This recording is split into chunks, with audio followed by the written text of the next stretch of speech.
All right, back to watching and reviewing another match from the past. The people spoke. I gave you guys two options: Burroughs versus Dake, 2013 World Team Trials, or Darian Caldwell and Brent Metcalf in the 2009 NCAA Finals. So, you guys spoke. You said you wanted Burroughs versus Dake, and I don't blame you guys. This is an amazing match. This is match 2 of the series. Match 1, Burroughs pretty much blew out Dake. But if you ask Kyle Dake, he'll probably tell you, I got blew out in match 1 because I just got done wrestling probably 4 to 5 matches that were absolute barn burners. So if you guys aren't familiar with how the national team process is kind of conducted, if you medal at last year's World or Olympic champs and you are then contending for that same spot, USA Wrestling grants you to be able to sit out until the finals of the World Team Trials. Back in the day, they did not have Final X, so the World Team Trials was what determined the World Team. It kind of makes sense, the name. But Dake is not a returning medalist. He is actually coming off of his historic 4 NCAA titles at 4 different weights. But Burroughs, he won in 2011, but in this case, he had won gold in 2012 at the London Olympics. So he gets to sit out, whereas Kyle had to run a gauntlet. And I think even the match before this, he wrestled Andrew Howe, who, if you don't know who that is, watch some of his matches. Maybe we'll watch some, but Andrew Howe is a freaking horse. And I'm pretty sure Dake had like a 12-minute overtime match with Andrew Howe. And you can only imagine how exhausted you'd be after any 12-minute match, let alone against Andrew Howe. So Dake was very vocal about how he did not like this process. He didn't view it as getting the best wrestler on the world team, especially when one guy's rested and the other guy isn't. Sometimes I take you down those 2 if matches. If it was the traditional rules and I didn't have to wrestle 4 matches, one against the Andrew Howe that you're talking about, in overtime for an extra like 6 or 7 minutes, it would have been different. All right, so how about you don't rescind your sit out? Just wrestle through the tournament. Rescind it. If it doesn't make a difference, rescind it. So that's just a little backstory.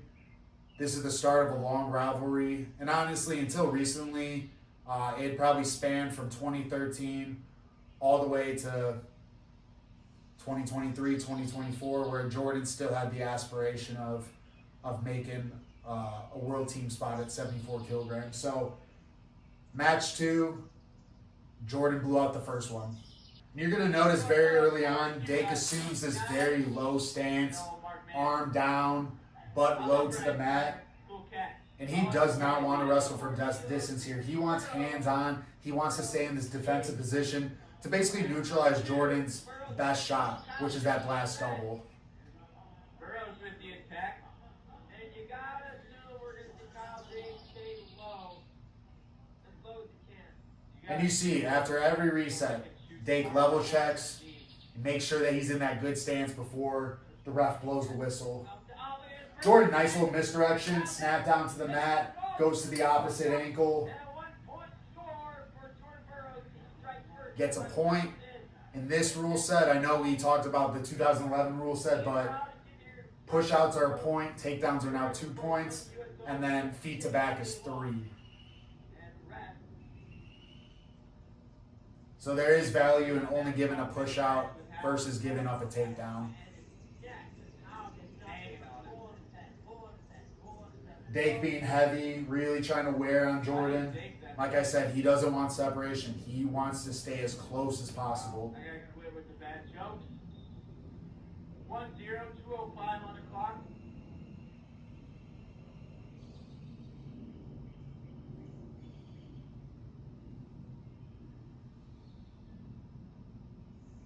And Burroughs clears the Dake, once again, he's low. Jordan's starting to get some of his fakes going. And you'll see throughout this match, Kyle is always looking for this underhook position. Jordan thrives on staying low, being fast in and out. He does not like standing upright, and that's exactly where Kyle's trying to put him. Completely different wrestler. He's like a dog on a bone. Anytime he comes forward in a flurry, he just continues to attack this way, that way. You see him constantly readjusting that underhook, trying to keep it as deep in as he possibly can to keep Jordan from that good stance. He's not just loved by people in the United States. He found everybody loves to watch Jordan Burroughs. Level checking again. Vader got his computer hijacked. Jordan looks to truck him right there, almost like he did against Sargouche. Defends again, instantly gets those double unders.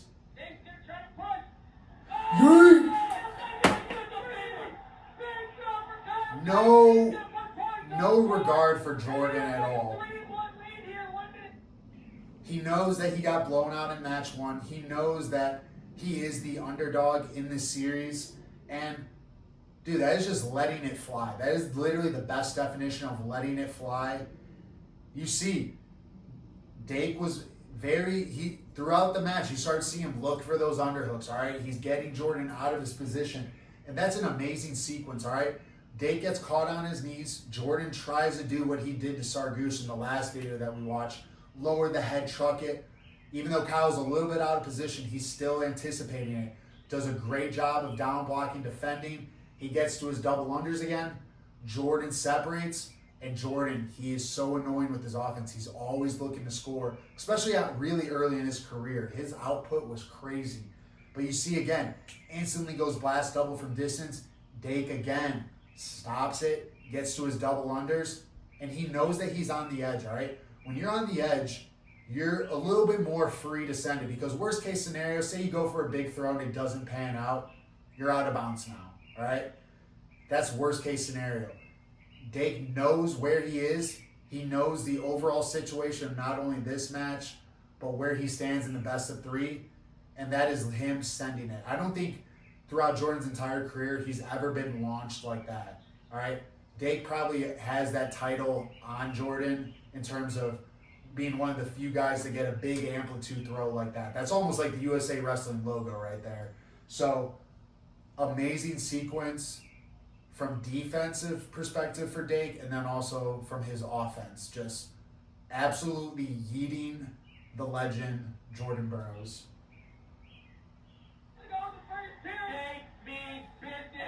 And Jordan looks a little flustered, like, damn, like that just happened to me. So big throws like that are 3 points rather than what today would be a 4, and then they might even give that 5. If I'm the ref, I'm rewarding that. I'm giving as many points as I can. Dake in the lead, but he's still being smart. He's in that low stance.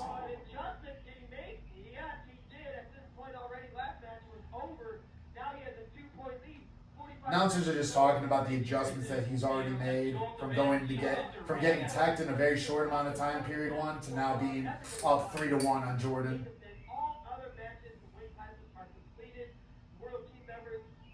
Both guys just fighting for wrist control. Our main event here is 74, and the Olympic champs trails by 3 here. Check that, trails by 2 with 23 seconds to go. Just like that, so he must. What a great shot. Jordan goes from that transition double to lace, but Kyle does a great job continuing to wrestle through the position. Kind of comes out the back and ends up getting a point for the step out. Great wrestling for both guys, for real. That's an amazing sequence to watch. That's where I kind of talked in last video where Jordan, this is really where Jordan started to get clean with that transition of blast double to leg lace. 2 takedowns for Jordan Burroughs. And just like I mentioned in last video, you never stop wrestling, all right? Dake could have been, I just got blast double and leg lace, but no, he wrestles through the position, and ends up getting a point out of it. So right now the score is 4-4. There is no criteria in this rule set. So even though Dake does have the higher scoring move, since the score is the same, it is tied. And in this rule set, they have an overtime. Maybe or maybe not, we'll see that in this match. With those tight ties. Well, he definitely needs to tie him up. If he can bring him up high, I think it's better than low. You gotta respect how disciplined Dake is with that stance. Like I said, he's gone through a gauntlet already today. He's exhausted. But he knows to beat the best, you have to be very strict in your fundamentals. and stick to your game plan in general. You never want to change your game plan for who you're wrestling. You get the other guy to wrestle your game plan. You get him to be in the positions that you're strong in. When Dake's on his feet, if you see any clearance by Jordan Burroughs, he's going to go right back down to that stance check.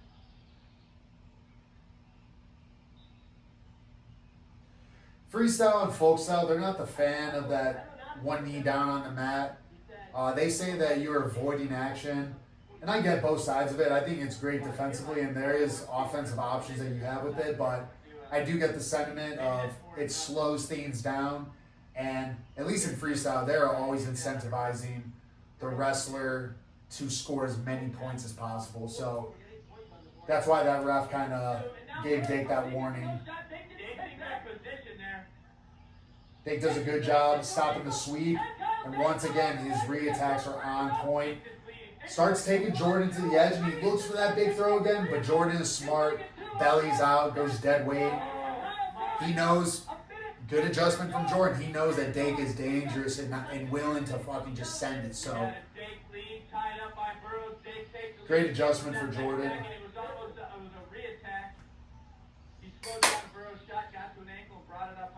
You saw that? Hey, Mr. Miyagi, look!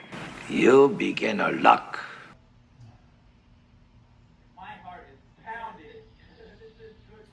So Kyle Dake, 6'4" lead on the GOAT, but you watch any Jordan Burroughs match, and if he goes down, that's probably where he's the most dangerous. The amount of late match comebacks that Jordan has had throughout his career is insane. And so 6'4", but Jordan is just as dangerous to not only tie it, but to win the match.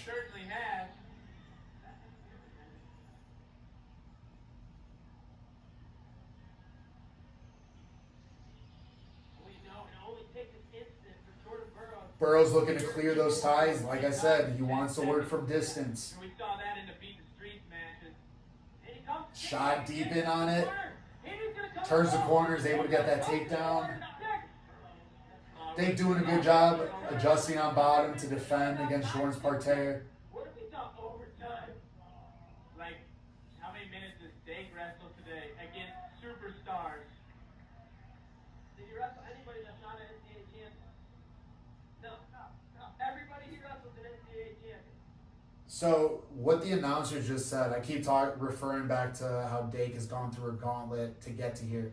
But they just said in every match that he wrestled, he has wrestled an NCAA champion. So, he is wrestling the best of the best, no slouches. And regardless of how tired he is having an amazing match with Burroughs. Again, he's looking for his underhooks. Jordan's clearing it, looking for wrist control.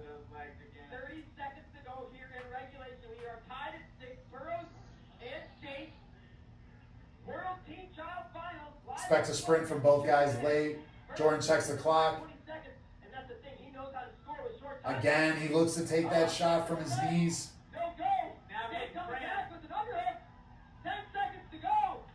Burroughs gonna try to Stops another shot, down blocks. He tries to get him out of bounds third time. They're on the edge. And then amazing wrestling. That's a great sequence at the end. I know no one scores, but that's what makes it such a good sequence. Jordan takes probably 4 to 5 shots in 15 seconds, maybe even less, maybe in 10 seconds. His output is insane, guys, all right? Even if you're not scoring on shots, those shots are like setups for your future shots. So Jordan does a great job.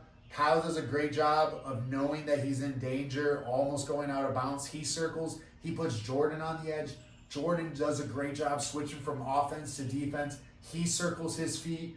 So that's an amazing sequence where no one scores. That's great wrestling. So now it goes into overtime. And you'll see on overtime, they put 10 minutes on the clock, and I think its first score wins it. Jordan doesn't stop. He gets after his offense right away, elevates the ankle, and exposes Kyle to win the match.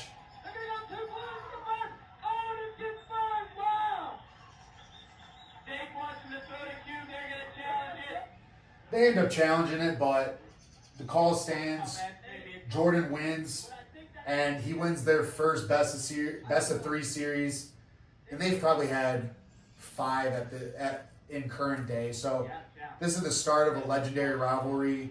I'm super glad that you guys picked this match, because this really did show the world, the United States, Jordan Burroughs, that Kyle was going to be his biggest challenge of making a world team year in and year out. So, amazing match from 2 amazing wrestlers. Like I said, I know nowadays we know what Dake is: a 4-time world champ, a world silver medalist, 2-time Olympic bronze medalist. We know the career that he has had at this point. And then, honestly, that just makes Jordan even... All right. Before my camera died, what I was saying is this just shows how amazing of a wrestler Jordan Burroughs is. Without Jordan Burroughs, who's to say that Kyle... Hypothetical scenario here. If there's no Burroughs, Dake probably makes the world team from 2013 all the way through 2017, outside of any potential injuries that he could have had. But that's 5 additional world medals that you put on Dake's resume. So it just shows you how good Burroughs was that he's beating Dake, Taylor, and all these other young studs year in and year out, which sometimes was probably harder than winning the actual world championship. So, and this is a great match. There's a lot of things to take away, whether you're a first-year wrestler or someone who's been wrestling their whole life. From Dake's perspective, just flipping the switch, putting that match 1 behind him, not giving Jordan too much respect. He knows that Jordan's an amazing wrestler. He's a world champ. He's an Olympic champ. But Dake wrestling in the positions that he's best at, all right? So he was strict with his defense. He kept putting Jordan in those double unders, and that's where Kyle had the best success for his offense. So that's an amazing thing to know. Don't wrestle your opponent's game, wrestle your game, and make your opponent wrestle your game. And then for Jordan, he's just a world-class example of high output offense, and knowing that even if he doesn't score on the first, second, third shot, that those are all valuable to set up that 4th shot that he finally does score on. And it's exhausting for your opponent to constantly have to defend shot after shot. And especially, I'd imagine Jordan Burroughs' last double feels like a Mini Coupe hitting you or something. Like, I can only imagine. So he knows that it's fatiguing, and he makes guys pay for that split second that they aren't disciplined. So Jordan is amazing from that aspect. And then both guys did an amazing job wrestling through positions in various sequences of those matches, being aware of where they are on the mat, knowing when they're near the edge. Kyle scoring on that, Jordan circling a few times, avoiding step outs. So great match. We could watch pretty much every single one of their matchups, and they're legendary. So I'm sure we'll watch a few more in the future, but let me know the next one you guys want to watch. Maybe we do a folk style match. Maybe we do that Caldwell versus Metcalf, because that's a great finals. But if there's one that really stands out, always feel free to drop it in the comments. But thank you guys for watching. I really do appreciate it.